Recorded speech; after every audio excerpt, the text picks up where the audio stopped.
बोधगया में बहुत सा गलत काम किए हैं। अच्छा। और पालीगंज में भी किसी भी जनप्रतिनिधि को के साथ दुर्व्यवहार करना, बिना पैसे के कोई काम नहीं करना। जाइए सीओ से मिलने से पहले वो दलाल से मिलिए, वो दलाल तय करेंगे कि आपका मोटेशन का चार्ज क्या लगेगा। सीओ से मिलेंगे तो कहेंगे कि तुम किधर आ गया, तुमको आने की हैसियत कैसे हो गई। यहाँ तक कि पालीगंज उप प्रमुख को भी वो धमकी दिया है, तुम किस हैसियत से फोन किए हो, जिसका साक्ष्य मेरे पास है। उप मुख्यमंत्री जी का हाथ है। उप मुख्यमंत्री का हाथ? मुख्यमंत्री जी का हाथ है, तब ना 36 दिन के अंदर उसके शिवहर से ट्रांसफर करके पुनः पालीगंज ले आया जाता है। जायसवाल जी भी गए, जायसवाल जी के उनका पीए बताए, किसी उस डिप्टी सीएम ही से फोन आया है। दिलीप जायसवाल? दिलीप जायसवाल जी।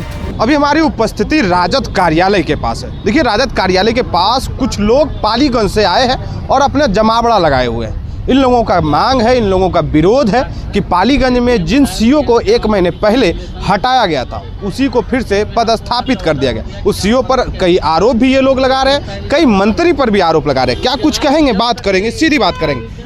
आप लोग राजद कार्यालय के बाहर हैं, क्या हुआ है? हम लोग राजद कार्यालय के पास आए थे, प्रदेश अध्यक्ष मंगलीलाल मंडल साहब से मिले हैं। वो मामला है कि हमारे पालीगंज में एक सीओ हैं महेश कुमार, जो 6 महीना या 8 महीना पहले बोधगया से ट्रांसफर होकर के आए थे पालीगंज। ठीक है। इनका बोधगया का जो कार्यकलाप है वो संदेह के घेरे में है। उस पर सरकार की तरफ से, राजस्व मंत्री की तरफ से आरोप गठित किया गया है। अच्छा।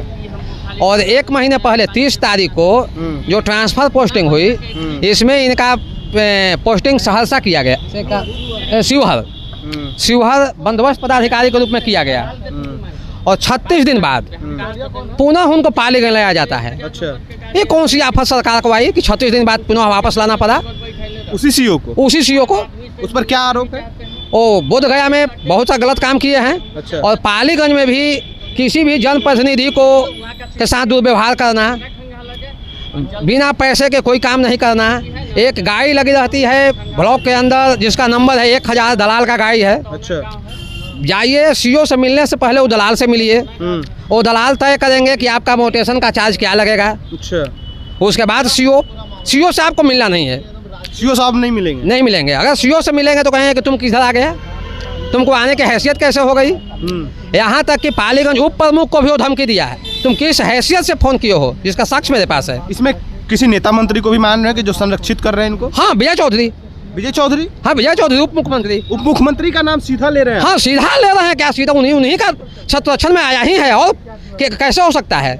36 दिन में किसी सीओ को पुनः ट्रांसफर बिना ऊपरी लेवल का संभव है। आप लोग दिलीप जायसवाल से नहीं मिले? दिलीप जायसवाल जी से मिले। क्या बोले वो? बोले कि मेरे स्तर से नहीं हुआ। कैसे हो गया है तो हमको भी समझ में नहीं आया है। इतना भ्रष्ट सीओ पर हम कार्रवाई किए हैं, आरोप पत्र गठित किए हैं, और ये हो कैसे गया। क्या लग रहा है, भूमि राजस्व भी इसमें शामिल है? हाँ, बिल्कुल शामिल है। मंत्री जी जो कह रहे हैं कि हमारे स्तर से नहीं हुआ है, बिना उनके आदेश, बिना उनकी सहमति के कैसे हो सकता है। सर, ये तो इस सरकार में कुछ भी हो सकता है। हमारे नेता तेजस्वी जी कहते हैं बहका झूठा पार्टी है। अब तो साबित हो रहा है कि बहका झूठा पार्टी है। बड़ा गंभीर आरोप लगा रहे हैं आप मंत्रियों पर। सर, आरोप है, हम लगा रहे हैं सर। क्या वो जो पब्लिक कोई भी कह सकता है कि 36 दिन में कौन सी आफत टूट गई।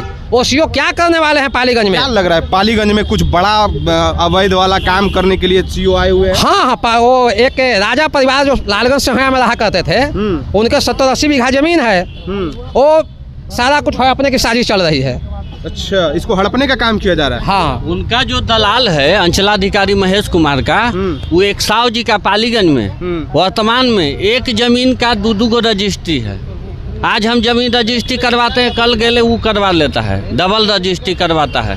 सीओ के मिली भगत से? सीओ साहब के मिली भगत से। उनका संरक्षण है, उनका जो दलाल है। अच्छा। अंचल में। अच्छा। आज हम जमीन रजिस्ट्री करवाएंगे, कल फिर वो रजिस्ट्री करवा लेता है। वही खाता प्लॉट, वही डीड। एक ही खाता खसरा पे 2 लोग? हाँ, करवा लेता है। ये सीओ साहब करवाते हैं? सीओ साहब के संरक्षण है, उनका दलाल है। पालीगंज से तो विधायक हैं भाकपा माले के, उनसे नहीं मिले आप लोग? नहीं, उनसे नहीं मिले। क्यों? वहाँ से तो विधायक हैं वो। विधायक हैं, लेकिन वो अभी इधर उधर रह रहे हैं, थोड़ा क्षेत्र भ्रमण में मौका न मिला हम लोग को। क्या लग रहा है, सीओ जिस तरीके से अवैध कार्य कर रहा है लगातार, उसमें किसी नेता मंत्री विधायक का हाथ है? उप मुख्यमंत्री जी का हाथ है। उप मुख्यमंत्री का हाथ? मुख्यमंत्री जी का हाथ है, तब ना 36 दिन के अंदर उसके शिवहर से ट्रांसफर करके पुनः पालीगंज ले आया जाता है।